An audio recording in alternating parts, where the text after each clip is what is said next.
Hello, everyone. I hope you can all hear me. It's just after 7, so I think we will get going. There's plenty of you here, which is so gorgeous to see. The numbers slowly mounting, so I'll let that move in the background just as we start moving also. For those of you who don't know me, I'm Charlotte. I'm an editor at Carcanet, and I'm utterly overjoyed to be here tonight to present Evan Jones's translations of Cavafy and to welcome Alicia Stallings into it. These events that we've been running on a weekly basis have been nothing short but miraculous to Carcanet in recent months. They've allowed us to join dots and really to spiral in so many new directions, with the key component being that they've allowed us to move into new depths and territories, and we couldn't do that without our audience, so thank you. I read something really striking recently, which was on translation. When I was thinking about tonight, it came back to me. And that quote was from This Little Art by Kate Briggs, a book that I really recommend to anyone who hasn't read it, as a foray into both memoir and the art of claiming words. And the quote is, "The translator is a producer of relations." And I thought this was really interesting because on the one hand, you have the relations of these new words that you are working with, and on the other hand, you've got the external relations that they will create outside of themselves. And turning to the text for tonight, I realized that what's so special about this book is that it allows us to freely roam in these ways without losing what was there before. It's a layering. With The Barbarians Arrive Today, Evan has produced the classic English Cavafy for our age. Evan's most recent book of poems, Later Emperors, came out with Carcanet in February this year, and he's currently lecturing English at the University of Bolton. Evan will be joined by Alicia Stallings tonight, who is an American poet and translator also. And Alicia's book of poems, Like, was a finalist for the Pulitzer Prize for Poetry in 2019. Before I hand over to Alicia, I'll just run through some brief housekeeping. Lots of you are already using the chat box. If you haven't discovered it, it should just be popping up at the bottom of your screen. Please do say hello and share your thoughts as the evening progresses. Separate to this, there is also the Q&A. Evan and Alicia will be taking audience questions after their discussion. So please do get those ready and drop those in there ready for Alicia to pick up towards the end of the night. On this note, all being well, yeah, I will hand over to Alicia.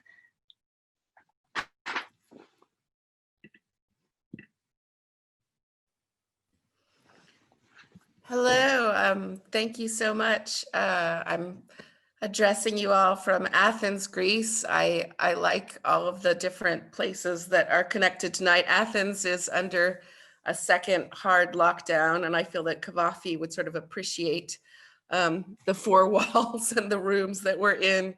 It seems like a Cavafian moment, and this sort of connection from Manchester to Athens feels also very Cavafian. When I first learned that there would be this new Cavafy, I mean, I think one of the questions is always, do we need a new Cavafy? I have a huge shelf of Cavafys, and maybe if you had asked me before I had read the manuscript, I might have said no. But there's a lot here, I think, that tips in the other direction. First, there's the title. So I have a shelf full of Cavafys. Nearly all of these books start with C. They are collected and complete and the canon. But this starts The Barbarians Arrive Today. And I think that wakes us up a little bit about Cavafy. First of all, it nudges alphabetically these other books a little to the side. And it taking that one line from Waiting for the Barbarians with its apathetic Senate, its chorus of complicity, we have the essence of why Cavafy is still so relevant and contemporary, the ancient world that is happening now. I think one of the reasons Cavafy is translated so often is it's hard to ruin him. There's a prose in the poems that survives, even very tin-eared translation. Auden wrestled with this question in his brilliant introduction to the Ray Dalvin, the seminal translation by Ray Dalvin, when he talks, and he says, like anybody else who writes poetry, I have always believed the essential difference between prose and poetry to be that prose can be translated into another tongue, but poetry cannot. And he wrestles with the fact that even though he cannot read Greek, he gets something of Cavafy through translation, that all translations of Cavafy sound like Cavafy. They have a family resemblance. And in this sense, Evan Jones Cavafy does bear a family resemblance to the other Cavafys on my shelf. But it does have something else. And maybe all Cavafys bring a little something else. People are drawn to translating Cavafy, I think, for different reasons. Classicists, he's a gateway drug for classicists who are interested in modern Greek. I speak as one such. So classicists kind of come in for the fact of what they recognize from Greek, and they recognize some of the characters and so on. He has the candor about the homosexual experience, that candid homoeroticism that makes him a prominent figure of non-straightness, of queerness, which I think Forster's description of him kind of gets in there. He's standing absolutely motionless at a slight angle to the universe, sort of not straight. So people with modern interest in modern Greek literature, he's obviously a starting point. And again, he's very forgiving of bad translation. But there's something that can be got from someone who has the language, the cultural knowledge, and who is himself a poet. Many people who address Cavafy are not themselves poet. And I think Evan Jones has got also the fact that he himself has an ear for poetry. And, even though the name may not sound like it, in some biographies, you'll see that Evan Jones is a Greek Canadian. And I asked him a bit about that background today. Like many Greeks who emigrated to the New World, Jones's father adjusted his name to the new environment. And I was charmed to learn that Evan's grandfather, who went by the name of Everett, was originally an Euripides, Euripides. And of course, the emigration of young Greeks to the New World is right out of a Cavafy poem, Before Time Had Its Way. The bitterness of their final meeting, though neither of them wanted to separate, a serious problem, forced one to leave the other for New York or Canada. So I like the fact that in the Cavafy world, the sort of very edges of the Cavafian world include New York City and Canada. So this is a poet's Cavafy rather than a scholar's Cavafy or a critic's Cavafy, even though it is full of scholarship. There's clearly scholarship in there. And it's done with the sure-footedness of a poet. There are liberties of the kind that can be taken with someone who is grounded in the language and the background and the scholarship. But the boldest thing about this Cavafy is the arrangement. We are used to reading Cavafy in more or less chronological order, excuse me. A lot of that being put in place by his editor Savidis and by how he collected poems in gatherings of time periods. So we're used to reading them in that way. And that chronological reading also leads us, I think, to think about progress and about how a poet goes into his style and so on. But Cavafy is a strange poet when it comes to arrangements. We have the 154 canonical poems, the same number as Shakespeare's sonnets. We have the unpublished poems that he was still okay with, which are sometimes called the unpublished poems and sometimes called the hidden poems. I have to say, and this is ignorant of me, but I didn't realize that they are called hidden poems, the hidden poems, after the poem, The Hidden Things, Takrimena. I didn't realize that. So that's something I learned from this book. And then there are the repudiated poems, poems that had appeared in print, but that Cavafy, didn't want anything to do with. But by putting them together in thematically, there are these thematic arrangements, we have poems rub up against each other that we're not used to seeing together. In fact, poems that we might not be familiar with at all. And it turns out that these themes are partly Cavafy's own thought process. He has divided his poems into the idea of erotic poems, historical poems, philosophical poems. And Evan Jones puts these, there are further things, ancient days, Hellenistic kings, beginnings of Christianity.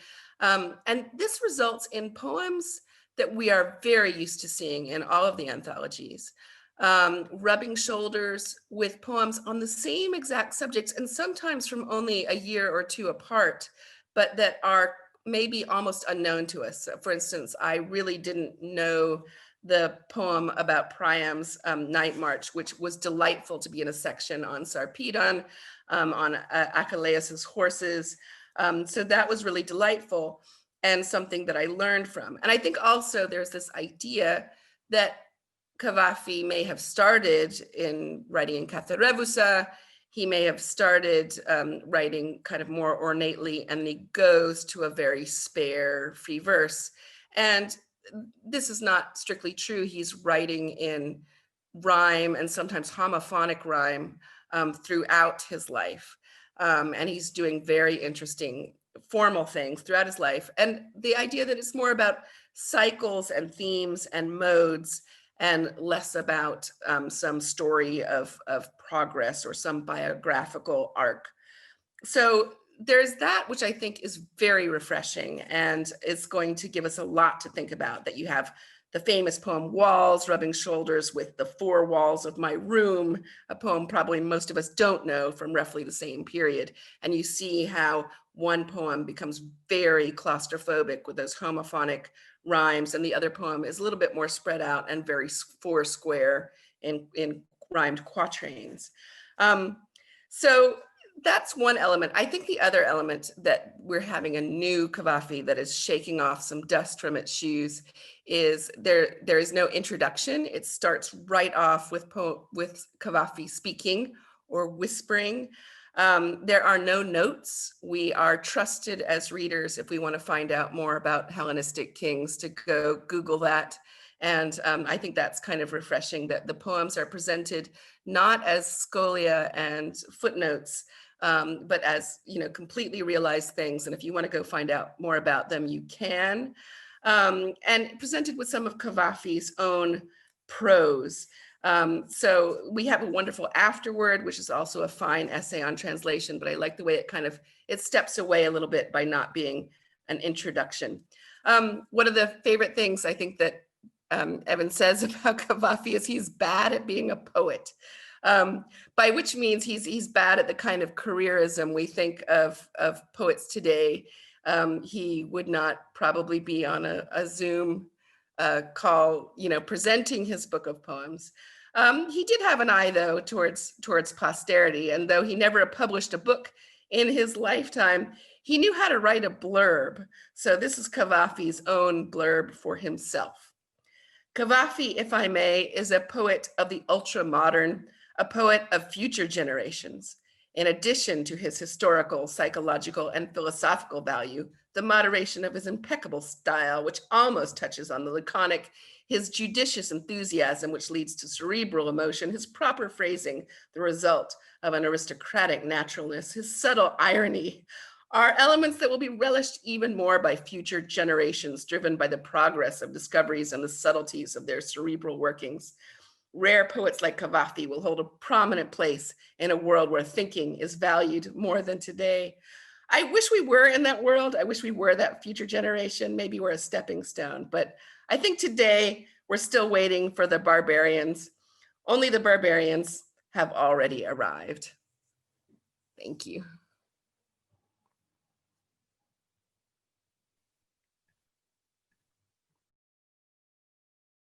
Alicia, thank you so much. That was brilliant. And one of the things I was thinking all the way through working on this Cavafy was how few people I can actually talk about Cavafy with. And so when you read the manuscript and liked it, I was like, I must be on the right path. Good Lord. It was a real relief. I have to remember to share screen. Right. So firstly, thank you all for coming. Thank you, Lisa, for that wonderful introduction. I'm going to read some Cavafy for you. I am not a fan of those readings wherein people spend 20 minutes explaining the poem and then read a poem that takes about a minute to read. So I'm not going to say too much about these particular poems. I will, of course, say something. And Cavafy, in fact, does say something. He did leave some notes, sometimes little notes on the poems themselves, so that we could have an understanding of exactly what he was talking about. But especially as regards some of the Hellenistic kings and things like that, a friend of mine, the poet John McAuliffe, once said that all of these leaders seem to become the same figure. And I think there's a real sense and a melding in that is about right, that sort of idea of leadership and ambition, it doesn't matter who he's talking about in a way, it's all about the way in which the examples sort of repeat themselves. So at Alicia's suggestion, I'm going to start with a poem from the first section, Ancient Days, called Priam's Night March. In Ilium, there's neither calm nor joy. The land of Troy cries out in desperation, horror, bitterly, for Priam's son, for Hector. The lament is unrelenting, heartbreaking. The all-aching people of Troy hold in their thoughts the great man, the tragedy of his loss. But what's the point? What good will it bring, their offering in a time of war and violence? Fate guarantees the wretched man's silence. Priam despises any vanity. From the treasury he measures gold enough, packs cauldrons, carpets, wine cups, cloaks and linens, tunics, tripods, fine attires for women. He can summon anything if a Greek might cherish it. This is loaded onto his chariot. He will take the ransom to the enemy, to remedy, if he can, the terror, so he might recover his child's body and undo dishonor. In the calm of night he sets out, no doubt, no worry. There's just the sound his chariot makes crossing the ground. The bare path extends before him. Light is dim. A pitiful wind seems to cry and moan. A dejected raven squawks on its own. He hears a dog barking out its witness. The busyness of a hare on the path is there and gone. The king drives his horses on. Shadows unsettle the waking field. They know to yield. They sense purpose in the horse's tramp, this Dardanid flying towards the camp of murderous Argives and inhuman Achaeans. The king is careless of disaster. He urges his horses faster, faster. I'll jump from there to the Hellenistic Kings section for a poem that I think is probably more central to Cavafy than discussing Cavafy, I think, than a lot of scholars have dealt with. We tend to hit the hits and then move on, but this particular number, I think, says a lot about his vision of Greece anyways. Returning from Greece. I see the coast, Hermippes. We're almost there. The captain says another day or two. We're sailing our home seas. The currents off Cyprus, Syria, and Egypt, waters favored by our countrymen, carry us. Only silence? Look in your heart. Do you feel happier the farther we sail from Greece? Are we fooling ourselves? That would not be very Greek. The truth is, we are Greeks too. What else are we? Through the affections and sensibilities of Asia, affections and sensibilities that can surprise the Greeks. Philosophers, Hermippes, know better than to behave like minor kings. We laughed at the royalty who attended our classes, remember? Performing their Greekness, their Macedonianness, there's a word, where some Arabic feature shows something Median they cannot hold back, and the sheep-headed fools struggle comically to cover it all up. No, we know better. Greeks, like us, avoid the trivial. The blood of Syria and Egypt flowing in our veins is not disgraceful. We should respect it, boast of it.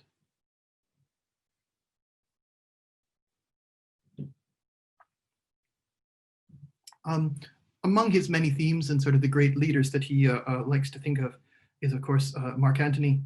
And there are, I think, four Mark Antony poems, or four poems linked to Mark Antony anyways. And I'm just going to read two of these to begin with, The Town in Asia Minor. So many of these, Alicia, it must have been you, I think, way back when, who said we were living in a Cavafian moment right now, and this one seems about right. Town in Asia Minor. The outcome of the naval battle at Actium was, shall we say, unexpected. No need to drop a new edict. Names have changed, that's all. where in the last line it reads, having delivered the Romans from the villainous Octavian, the pseudo-Caesar, we will write, having delivered the Romans from the villainous Antony. The text fits just as nicely. To the victor, the most illustrious, insurmountable in all matters of war, incomparable in his political foresight, whose favor the town has always sought, the dominion of Antony, here as above, substitute of Caesar, thought to be a gift from Zeus, mighty protector of the Greeks, who honors Greek tradition, beloved in all Greek lands, to whom glorious praise is due, and whose deeds will be recounted eternally in Greek, both prose and verse, in Greek, which is the language of legend, etc., etc. It all fits perfectly. Imagine being recounted in both prose and verse, my goodness. This, some of the poems I struggled with for a long time because I, like many, know so many different translations of them. And I always thought that the Keely Sherrard, the god abandons Antony, sounded too much like Charlton Heston. So I ended up going back to the Shakespearean, the god leaves Antony. And this scene is, of course, right out of Plutarch, and Shakespeare adapts it very briefly into Antony and Cleopatra. And wherein Shakespeare thinks it's Hercules, I believe, but it's actually the god Dionysus who's leaving Antony. The god leaves Antony. When suddenly at midnight, the sounds of an invisible procession reach you, the music and singing unconventional, then your fading luck, your failed work, your future plans, which were all illusory, are not worth needless mourning. As a courageous man experienced in life's ways, bid her farewell, the Alexandria who is leaving. Whatever else, do not be deceived. Do not think it a dream, your sense of hearing confused. Do not allow such vain hopes any credence. As a courageous man experienced in life's ways, as required of someone blessed by such a city, walk confidently towards the window and listen with all your emotions, not the pleas and complaints of a coward. Take your final pleasure in the sounds, the unconventional music of the secret procession, and wish her farewell, the Alexandria you are losing.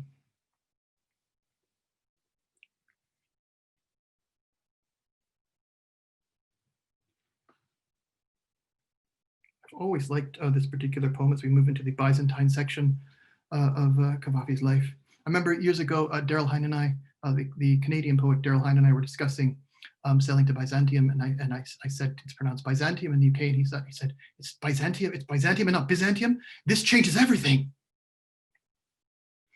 And I think the great irony of this poem too is that though the poet says he can write the most perfect iambs, he doesn't in this poem.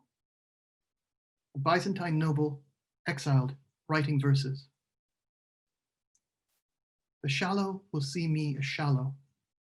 In serious matters, I was always diligent, and I will insist no one understands as I do the scriptures or the holy fathers or the canons of the synods. For every question, the emperor Botaniates, for every difficulty of religion, it was I who answered him first. But exiled here, Irini Lucena will suffer for this. Weary and bored, it is not inappropriate to amuse oneself, creating 6 and 8 line stanzas. To amuse oneself with the myths of Hermes, Apollo, Dionysus, the heroes of Thessaly and the Peloponnese, and to compose such perfect iambs as, believe me, the scholars of Constantinople could never compose. They criticize me for this perfection.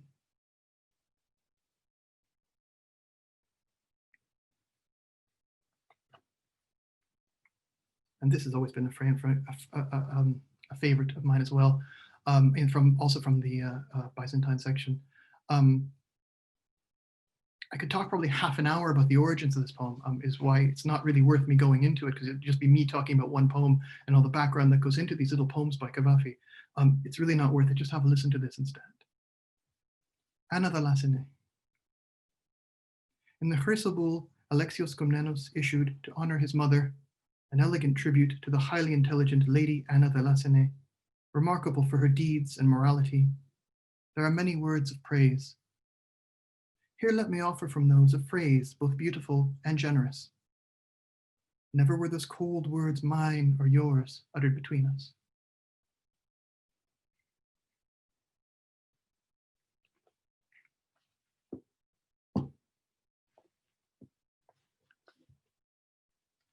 The erotic poems, the poems that I designate as in sort of passion section, really require the least discussion in so many ways, because they're the most sort of straightforward of Cavafy's oeuvre. Their beginning. The climax of their forbidden pleasure having passed, they rise from the mattress and dress quickly, without speaking. They leave the house separately, secretively, making their anxious ways down the road. They fear that something in their manner betrays the kind of bed they had lain in so briefly. But only an artist would notice this. Tomorrow, or days, or years later, brilliant lines will be written that had here their beginning.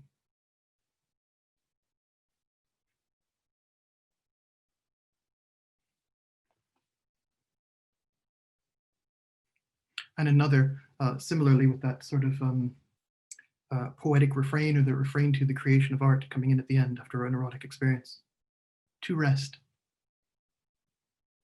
The time was 1 a.m., maybe half past.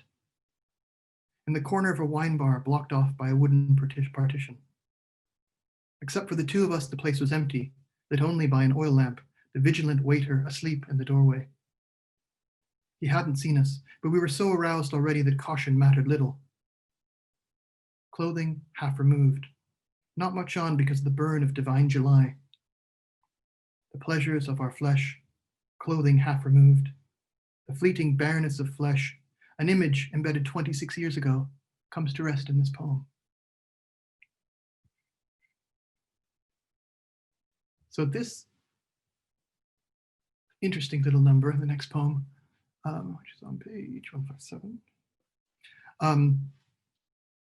is one that fascinates me because, of course, Cavafy, born in 1863, was 31 when he finished this poem. So the dates indicate approximately when he finished them, not when he started writing or what stage he was at in it when they were completed.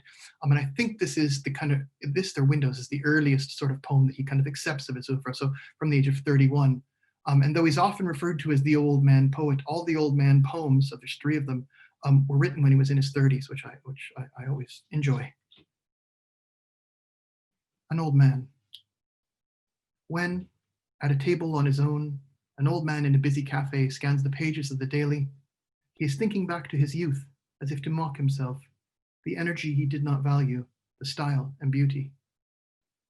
When he acknowledges his age, he remembers yesterday he was young, the shortest span of time, not long.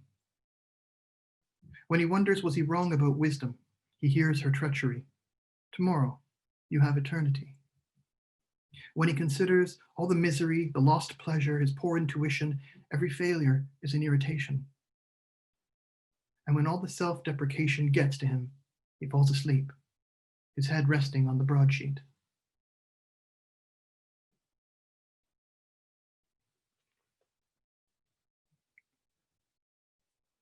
The City is probably his first or second most famous poem, I guess, probably the second most famous.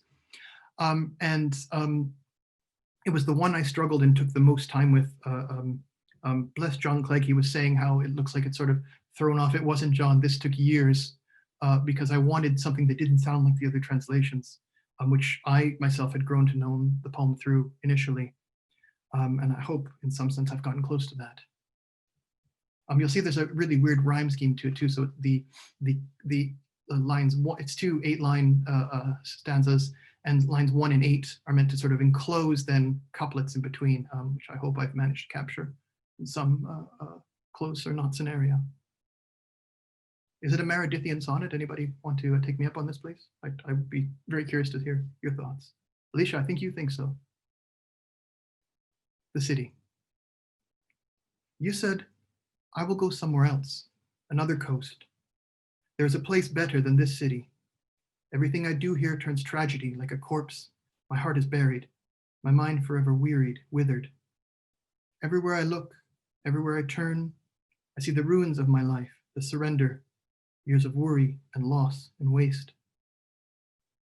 You will not find a new place, a new coast. The city will follow wherever you wander. You will grow old in the same street, the same quarter. Your hair will turn gray in this very house. You will always be here. You will not get out of this city. There's no road, there's no ship. The life you have spent here is your life in all possible worlds. its waste the same waste.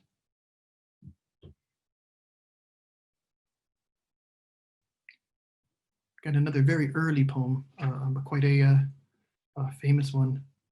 I put these poems into a section called Prisons, which sounds about right just now, doesn't it, God? But which is actually one of Cavafy's titles. Windows. In this dark apartment where I drown with the sinking days, I walk up and down the halls searching for windows, a kind of consolation, a token. But there are none. I would rather find one, but it is better, I gather, because the light that's broken through, who knows what it might disclose. And one last poem here. I thought it apt to close on Ithaca. Okay, that's probably his most famous, fine. The critic and translator Pascalis Nicolaou, I was reading his book a while back, which is just a wonderful study of sort of Greek poetry and the diaspora, really. And one of the points he made, which is completely right, is that Ithaca and Pounds the Seafarer were published or completed really written within a year or so of each other. So you might hear perhaps some of the Seafarer in the language here in Ithaca. Ithaca. Pray your journey to Ithaca is slow, the long course, the hardships of the voyage, the reckonings. Weather the Lystrygonians and the Cyclops, harsh Poseidon. Of these you will hear nothing if your thoughts are held aloft, if winsome passions drive your body and your mind. Weather the Lystrygonians and the Cyclops, galeful Poseidon. Of these you will see nothing should they abide within your soul, should your soul set them before you. Pray that the long course is slow, where through summer mornings you seek out foreign ports for the first time, delighting, joyful. You will acquire the world's offerings, mother of pearl, coral, amber, ebony, balms and oils, all heart-pleasing, as many irresistible balms and oils as you can, and travel to many Egyptian lands to study and learn from their wisdom. Know Ithaca in your mind. Your home is the end of glory. Do not force the journey for this. Better the duration of years and you arrive an old man on the island, wealthy with what you have learned, not expecting Ithaca to profit you. Ithaca afforded you the profitable journey. Without her, the long course is unfollowable. But she cannot afford any more. Nor, if you find her impoverished, has Ithaca deceived you. Wisdom fares with you, and experience. You understand already what these Ithacas mean. Thank you very kindly.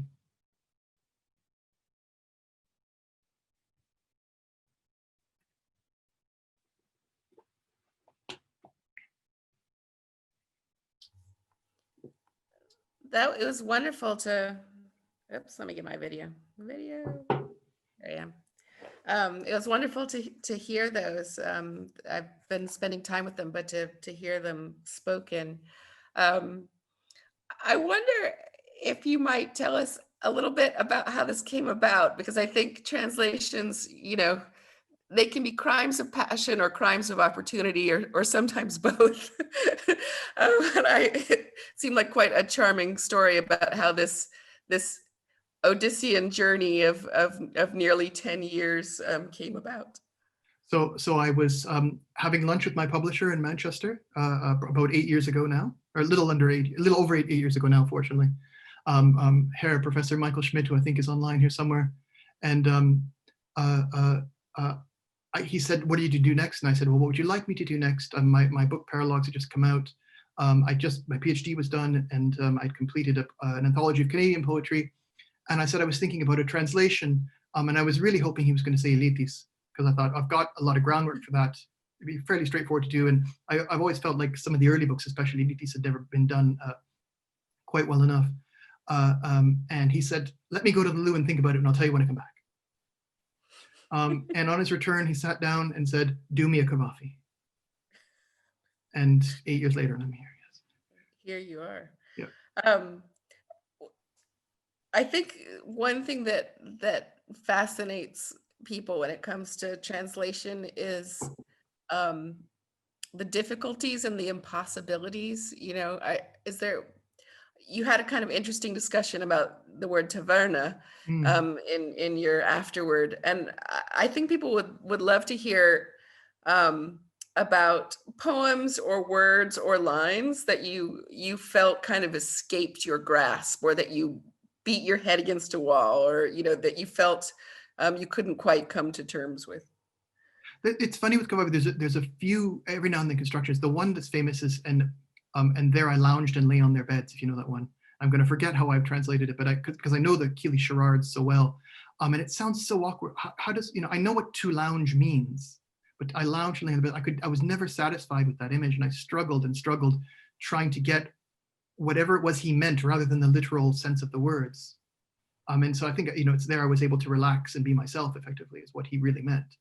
And so I had to kind of drop and abandon what the other translators were doing, what even the literal words were doing, and find a way to express that in English that made more sense, and sounded better too. With a lot of the famous poems too, I have the Keely and Sherrard in my head from years of reading, and the Ray Dolphin too. Those were important books for me. I think that can be a real difficulty for a translator of particularly the most famous poems, because even sometimes when one of the most famous translations is sort of literal and word for word and really the most natural way to do it, you still are kind of faced with, do I kind of embrace and quote that translation, or do I deliberately do something different? I think that's what you did with The City, and maybe that's an opportunity with something like Cavafy, which is so often well translated, and people know it so well that it kind of gives a certain permission to do not exactly a variation, but to take some liberties, because there's no ethical qualm to it. It's out there, but to do something a little bit different. And it seems like, especially like with The City, you do that. And also with Ithaca, because you are sort of listening for these phrases that are so much part of how you understand the poem. It's almost, I think for English readers, most of us come through Cavafy, or people of my generation through the Keely Sherrard, and it becomes its own background music. I think that's exactly right, and it really is a struggle with the famous poems.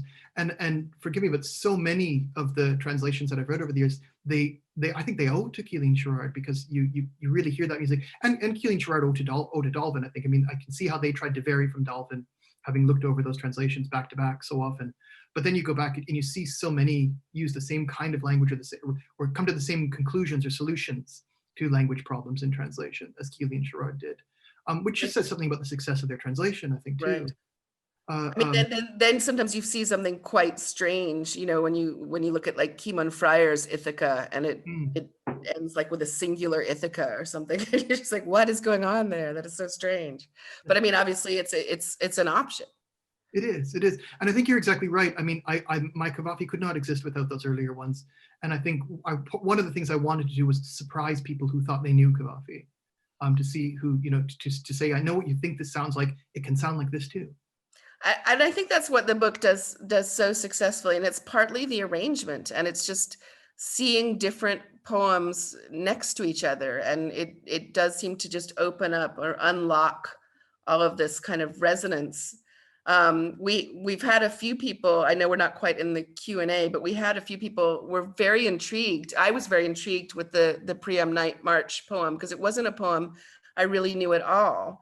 And how beautifully you've done that with the rhymes. And a lot of people wanted to know, is it that rhymed in the original? Is that the form? And it is the form. And it's, you've done it really beautifully. I think someone wanted to know, does the end sound like that? And it does, it's like, Allah o Vasilev's after then ta prosehi, fthani ta arma tu tahi na trehi. And that like tahi na trehi, and you can almost hear the horses moving, and it's just so beautifully musical. It's not maybe one of his more Cavafyan poems. It could be a beautiful English poem, existing just entirely in its own right. As one of those things when you look at John Cavafy's translations, and they sound maybe slightly Victorian or something, but they are contemporary for the time and probably got, his stamp of approval. Yeah, exactly. And those are brilliant translations too. And I went through a number of those because it's such an amazing thing. And people don't talk about those translations in the same way either. But that his brother, John Cavafy, was actually translating the poems, is what Alicia and I are talking about here. And they do sound pretty good. I think, even compared to some of the other translations from that era, they carry themselves well. They're a bit awkward. I think his English wasn't perfect, but they sound really good. Yeah, they sound good. And I think, I as a rhymer myself, one of the things that fascinated me was when I first understood, which I hadn't really, that a lot of, not a huge number, but a significant number, and even of some of the famous poems, are quite densely rhymed. And I think what Keely and Shara do is they have that in the notes. They have those are kind of the Savides notes where they've got like the meter and the rhyme schemes and so forth. And I think my first translation might have been the city. And basically, I'm kind of looking at the Greek at that point. I'm kind of looking at Keely and Sheridan. I'm kind of looking at the notes. And, this realization, and that Cavafy is doing, I think, something, I think he realized that with the iodification of Greek, which is where in modern Greek, there are 5 ways to spell the long E sound. So there's like iota and epsilon iota and omicron iota and epsilon and eta, and which could be a problem, this kind of collapsing of the sound of Greek. But Cavafy almost does a new thing with it, which he can rhyme all of these things that shouldn't rhyme, that visually don't rhyme, they're the wrong parts of speech, and kind of realizes that he can make these wonderful homophones with them. I mean, it's not something he explores extensively, but in certain poems, you just feel that almost paranoid changes on a single sound. I think that's right. I wonder if that's something he got from reading English too, because there are, in the early days, he translated Keats's Lamia, right? And he translated something else. Was it something by Shelley, maybe? So he actually was very interested in English language poetry, and it's not something that's much discussed his sort of English influences. But the Browning, okay, and Tennyson, but earlier even. I sometimes, even when discussing him, he's a Greek poet, but he's also essentially in some ways an English poet writing in Greek. Not that he's an English poet, but in the sense of his influences are closer to what you would expect an English poet to be doing. So I think that's also what makes him so attractive in translation. I wonder if doing this translation, if it changed your mind about other translations. Were there translations that suddenly became more appealing or less? Not to put you on the spot, but I mean, if suddenly you realize, oh wait, that I didn't really appreciate that, or wait, I think that's totally wrong. You don't have to name names, but I mean, if there are things that kind of that it changed your appreciation of other Cavafy translations, or were you not looking at them so much? I was, and I had, like I said, with the big poems especially, I wanted to do something different. So I did have various versions of the city going, well, what solutions did these poets and translators come to, and how do I do it differently? That was very, very key for me, for the big poems especially. For the lesser known ones, not as much. And I will go back to a second and say, like, one of the things I hoped to do with this translation was to bring attention to so many of these lesser known poems, because there's a lot that's good in Cavafy. He isn't just sort of those 5 or 6 great poems. There's some really minor things that are actually really beautiful and important, and worth thinking about more in his oeuvre. For me, it's Dolvin and Keely and Sherrard, and I do find so many translators come to the same conclusions as Keely and Sherrard post that volume. And in fact, I can think of one non-Greek speaking translator, adapter, who clearly has the Keely and Sherrard in front of him. I won't say who, but in Mia Nicta, one night, Cavafy says the red lips, the red in Greek, and Keely and Sherrard say the red lips, the lips, and this particular adaptation used the lips twice, not the red, and it's like, that's plagiarism. That's always a fun aspect of translation. We're attuned to these things. Yes, exactly. Yeah. And there are wonderful one-off kind of translations where people haven't done the complete works or a whole book. Gems by by Merrill. Mm. I quite like Pinsky's version of The Old Man at the Cafe, and he doesn't have Greek, but he gets the rhyme scheme from the notes, and it's actually, I think, works really well. Mahan's The City is a favorite for me. He just he completely changes the poem, and yet it is beautiful. One that I've kind of come to appreciate as being kind of unfussy and but works, I think, a lot of the time is the Sakparaglu. Okay. Which, you know, I think he's not a poet and he's not a native English speaker, but there's like a deep understanding and a cleanness that I kind of appreciated more and more. Oh, interesting. Did you find it was hard to be writing your own poems while translating? I mean, did Cavafy get too much in your head? How did that work when you're also a working poet? I think that can be a boon, but it can also be a problem. It's true, and so that was always the torture too, was do I work on Cavafy or do I work on my own stuff? And that back and forth. Certainly this affected me in a major way, and I did find myself trying out, trying solutions that Cavafy would have tried, or trying out techniques he uses that in my own poems. I often find this is a weird thing, perhaps only a translator would notice. It always seems like he ends the poem in the most obvious spot, whereas the line before that isn't. And I always think an English poet would flip that and give you the twist at the end. And Cavafy reverses that and says, no twist. You've had the twist already. Now let's just come back to what this is about. And so I found myself doing that a lot, like inverting, the last couple of lines in a Cavafyan way, weirdly enough. Yeah, that wouldn't survive workshop culture, I think. This ending is too obvious. Yeah, exactly. Yeah, that's Cavafy. He just, I know he doesn't care. And that's a wonderful aspect. I've also been thinking of him, of what does make him both translatable and, kind of frustrating to translate, which is, the prose of the poems, the fact that so many of them are coming out of a prose place.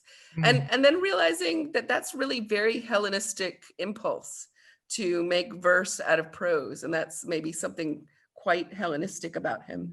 And you've been to Athens and worked in the archives, I believe. Is that right? And so are you planning to tackle the incomplete, the imperfected, the unfinished poems?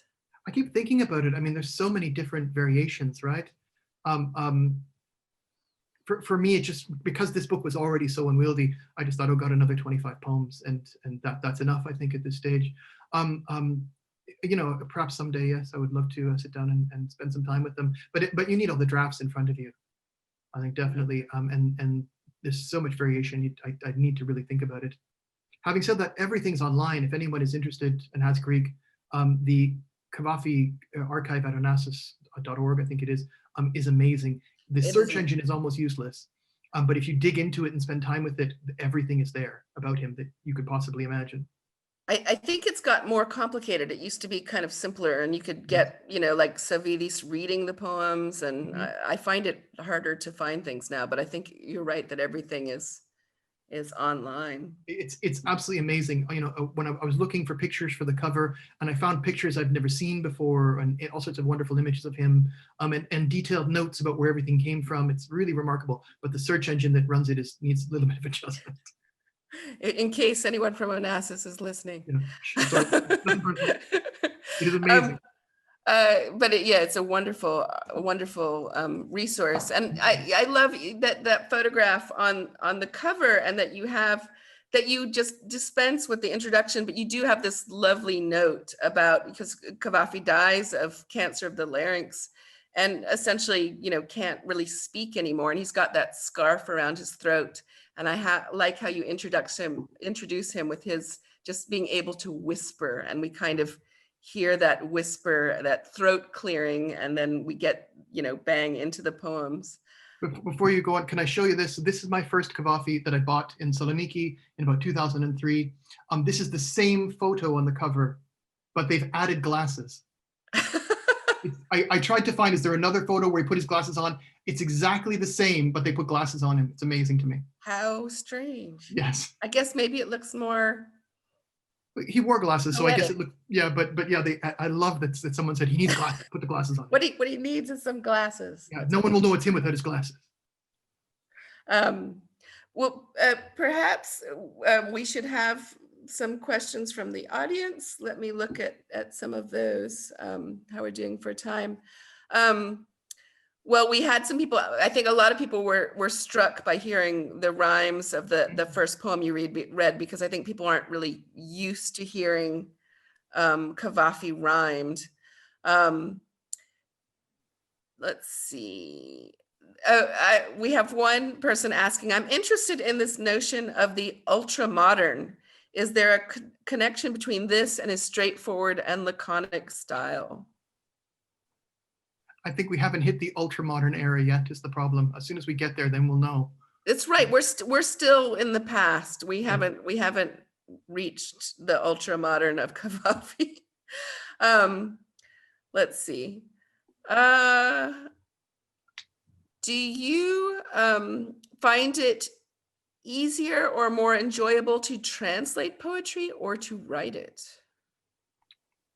That's an interesting question. Translating poetry is nice because you only have to do half the work. You don't have to come up with any ideas. You just got to bring the words into English. It's the fun half. Does that sound terrible? It is. I don't have to worry about reading anything or thinking about ideas. I just go, okay, here, this is how it's going to work. This is the shape it's going to take. And then I sit there trying to find the rhymes for weeks and weeks on end. There's an interesting question about the ethics of translation, and I think that is something that is a concern. You mentioned, for instance, plagiarism, and which one does see quite often in translation. Sometimes perhaps it's not conscious. You just become so aware of some translation that you've read, but also I think some translators are not straightforward about what their actual language skills are and so on, and what the ethics are of bringing someone else into the language, choosing Cavafy over maybe a less well-known Greek writer, doing this different arrangement. What would you say on the subject of ethics? I mean, the one weird thing about working with Cavafy was he kind of left things open, didn't he? He wasn't finished. And this is it's not just those 25 poems. Like, I don't think whatever his dream project was, it's not like Whitman where it's the book and I'm going to revise the book and I'm going to revise the book and I'm going to revise the book. And I think Whitman is one of the people who is worth comparing to in so many ways. It's not like Whitman. It's because he just left everything in a pile and said, these but not these, or little notes saying, these are okay, but leave them here and don't take them out of the house and things like this. He kind of left it open to us. He let us do what we wanted. I don't think Safaris is right. I don't think that Safaris says that he doesn't exist outside of his poetry. I don't think that's right. I think there's a lot to him, and he had a fascinating life. And the more you look into his life, the more you see how connected he was. The idea that he's this lone wolf out on his own, a hermit even, is not right. There are letters from various poets writing him. I was reading the letters from Napoleon Lapatiotis to him, and I always thought, well, there must have been a conversation there. This is another. I don't know if he was openly gay, Lapatiotis, or not, but he was certainly another gay Greek poet. So they were in touch with each other. There was a contact there. So he's much more connected, I think, in that sense. But he left it all open. Yeah, he kind of abdicates that responsibility. Yeah. I reject these, but they still exist, and you can do what you want with them. One of the things that I really also appreciate about the book that makes it feel new and kind of essential to have is I love the fact that it's got all of this prose in it. We don't think about Cavafy's prose much. Sometimes it relates pretty directly to the poems. I mean, he has written things about returning the Elgin marbles. There are all kinds of very interesting, different kinds of things. And I wonder what it was like. For one, I think those things are very little translated. So that's something where, it's pretty fresh territory, whether you felt this was kind of a different voice. What was it like looking through the prose and deciding what to include and what to translate? They make him more human, all those little prose bits. And so some of them are quite obscure. Some of them, there's one where he says he's feeling lonely and he's talking about desire, and he goes, just let me lend with the letter T, and we'll never know who the letter T refers to, right? And so he just gives you these little hints of himself, but I think they all make him a bit more human. The one I was thinking of the other day a lot was the one where he's talking about the poor poet coming to visit him who has no money, and he has his servant serving tea to himself, and this poor guy who's not making any money, trying to live as hard as he can as a poet, is sort of just watching this happen, and Cavafy's going, look, come on, you must live comfortably or else. I think this is a good question. For people who get intrigued with Cavafy or maybe already know Cavafy, are there other contemporary Greek poets that you would point people to or recommend that people should look out for once they have devoured this book? Yeah, I'm a great fan of Kiki Dimula, and there's a number of Greek poets I really do admire. I mean, my studies come from Empiricos and Elitis and that whole generation. So when I started reading Greek poetry, that's really where I came in. And so I knew about Cavafy and he was there, but he wasn't really part of my initial thinking. That's all changed now. But the modernist era and Seferis in particular, I think these are just wondrous poets who are well worth your time. More contemporary, I might not be the person to ask because I'm not there. There was a Dukas Kapandaias. Do you know his work? I really liked his poems. He sent me his pamphlet a few years ago. I don't know if he's still writing or not even. Kiki Dimula is an interesting person to bring up. She died last year and was, I think, sort of Greece's big Nobel Prize hope. There was this idea that maybe she would win it before she passed. But she's such an interesting person to, on the other end of the translation spectrum, where Cavafy, I mean, things are obviously lost in translation, whether it's a rhyme scheme and various things, but he does translate so well. And Kiki Dimula is kind of considered untranslatable, that she defies translation. I've started thinking of poets with translation as it's almost, whether they repel translation, like they're waterproof, or they absorb it. So Cavafy seems like someone who does travel very well, even if not everything comes through, where there are other poets which, really almost defy being taken out of that language. It's her syntax. I have translated a few of her poems and her syntax is mad. And it doesn't, you can't really bring it in English in a way that she uses zeugma or basic things like that. The way she brings things, what she can do in Greek is very difficult to replicate when it comes down to it. Yeah, she's got that thing where the Greek language itself almost becomes a metaphor and, is therefore untranslatable. There are puns on parts of speech and things, where what can you do? You can't really do anything. Exactly. Yeah. There's a lovely poem where she's talking about the sound of rain and she's saying tu, and it's the Greek for the French you, right? And it just, what do I do? do I just write two as in French and go with it, or see what? Yeah. See if I can get in another question. Why is it, do you think, that we don't hear more, say, about Seferis, Elitis, Ritsos? Why are they translated so much less often? I think there's lots of Ritsos, isn't there? There's quite a few. There's just an enormous amount of material. He's one of these people that time has to edit, I think is. Yeah. As for Seferis, there might be issues with permissions. I think so. I mean, one thing to consider is that Cavafy is just outside of that copyright thing. So, that's just an added attraction, I think, to Cavafy translators. I think that's right. I know that I remember being told that the rights to Elitis were very difficult too. I think maybe they are. I think Seferis is not so difficult to get. And then there are poets, I think of that similar kind of generation who, I think of like Sikelianos, who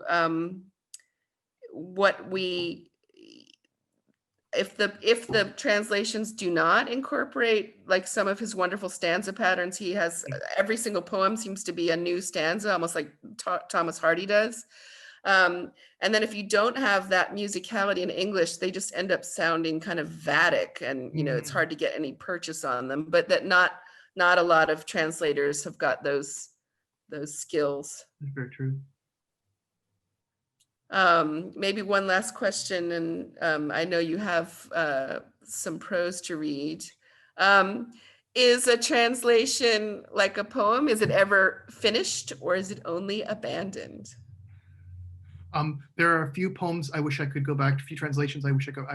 Someone shared something, it wasn't Carcanet, someone else had shared something on Twitter, and I went, oh God, that's one of the ones I never got around to quite completing the way I wanted it to be, and it's staying still. So no, it's offer me a few pounds and a chance to revise, and I'll be in there, done in a second. It'll take me 10 years, but I'll do it, yeah. Should we take a last question? I know that we're going to have a little bit of Cavafy's prose at the end here. Let me see if I've got. Here's one from Michael Schmidt. Okay. Some of us first discovered Cavafy back in the 1960s in Lawrence Durrell's 3 or 4 translations. Lawrence Durrell, I still love those versions. What do the close-up readers feel? I'm not sure I am very familiar with them, to be honest. Do you know his translations? I do. What I can say is that Sefaris got mad about those translations, and he said they're not translations, you've taken too many liberties with the poems, and you risk improving the errors of the originals. Yeah. Yeah, very stern, very strict. I think they're quite wonderful, actually. His he did The City, and he did 2 or 3 others. I think they're in like a series, basically. Well, and I think it's one of these things where Cavafy, again, the sort of ethical issue that Cavafy is so well represented that if you do want to take a liberty, I feel that you kind of have that permission, because, if people want to go and check 10 other versions, they can do so. But or put the Greek into Google Translate and see what comes out as well. Right, right. I mean, that's another marvelous thing now. I mean, it's very easy. Again, you can go onto the Onassis site. You can get all of the Greek poems. You can hear them read in the original. So there is so much more. It's so much more available than perhaps it was even 10, 15 years ago. I think that's right. I mean, it's really remarkable what's there. And if you've got any Greek, it's worth going. But even just going to have a look at the photos of him and his era in Alexandria, the photos that were in his collection kind of thing, they're just amazing that all that stuff is there.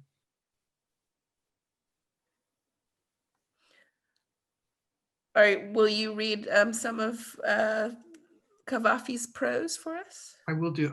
I need to share screen again. I'm getting good at this. Portion of screen. There we go. Okay, so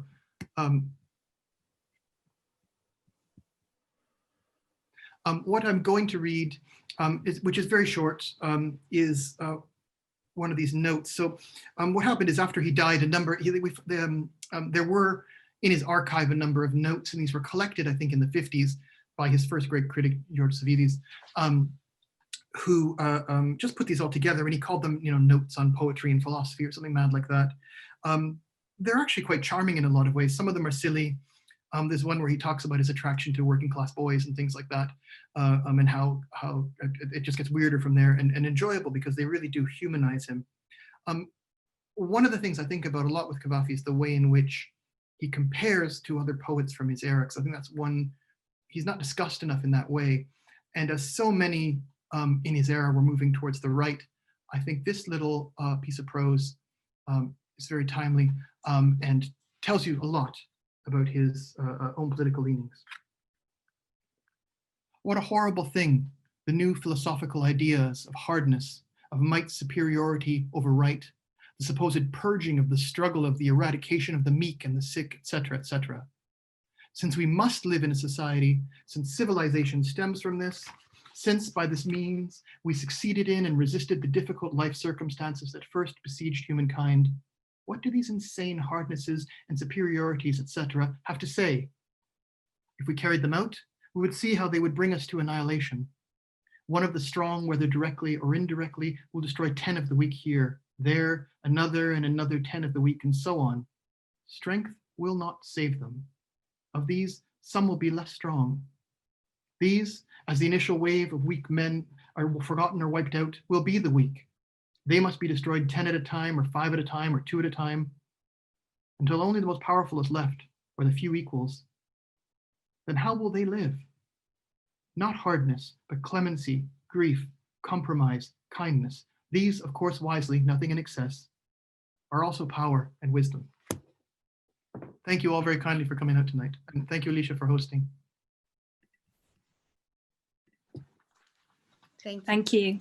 Thank you, Evan. And thank you so much, Alicia. Honestly, this was a stunning collaboration. The Q&A box is absolutely brimming with questions. So I'm going to save all of those, and hopefully, Evan, we can put them to you at a later date and get something up on the blog. So we'll get those to you. Thank you everyone for coming. The discount code has been posted in the chat box for you to go and use in the shop. I've just popped it there again for you now. Don't worry if you don't catch that just now. It will be emailed to you tomorrow as well. Your only mission is to go forth and spend it wisely. So that's there. Our next event, which I'd like to flag, is next Wednesday, the 25th of November at 7 p.m. And that's with Claudine Tutungi in conversation with BBC's Emma Harding. And that's to launch Two Tongues. And we would love to see you there. That is everything from us. Again, thank you so much for coming. We are exceptionally grateful. Take care. Good night.